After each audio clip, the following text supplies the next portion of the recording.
Hi friends, I am Ajit.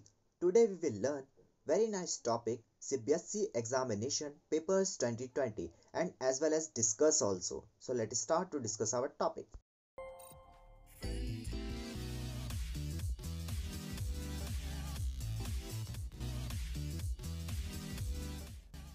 This is our question friends. You are disturbed to find that most of the youngsters nowadays are falling prey to the fast food culture, overeating and lazy lifestyle.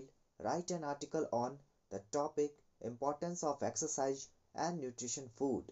You are Raj और रानी 100 to 150 words. आप यह जानने के लिए व्याकुल हैं कि आजकल के अधिकांश युवा इसके शिकार हो रहे हैं fast food culture, over eating और आलसी लाइफस्टाइल के चलते।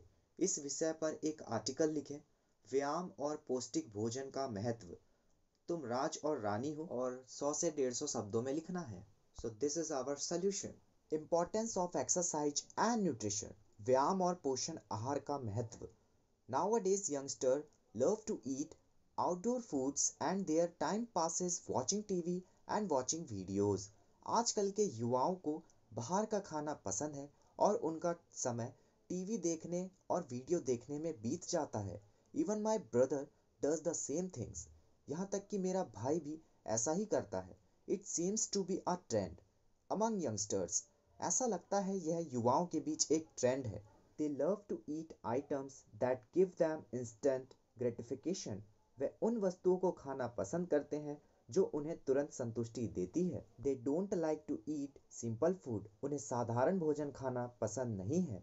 And they do not enjoy a balanced food. और वे एक संतुलित भोजन का आनंद नहीं लेते हैं। That's why they do not feel like getting up and moving.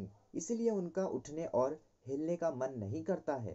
Consuming unbalanced food does not lead to health and physical work.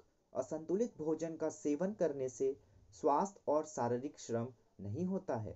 And the desire to eat junk food keeps on repeating.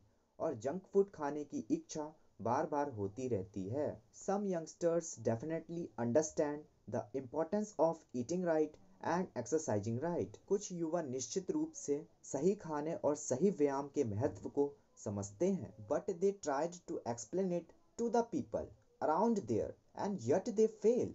लेकिन उन्होंने इसे अपने आसपास के लोगों को समझाने की कोशिश की और फिर भी वे असफल रहे। And the same things applies to them.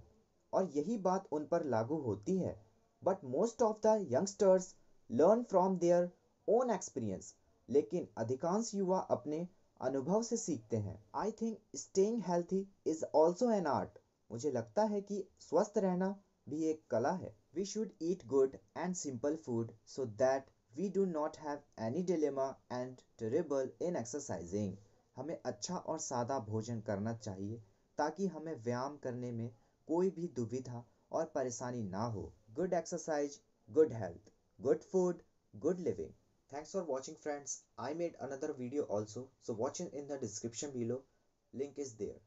And if you like my video, so like it, subscribe it and share it. And don't forget to press the bell icon also. Tata bye bye. We will meet in the next video.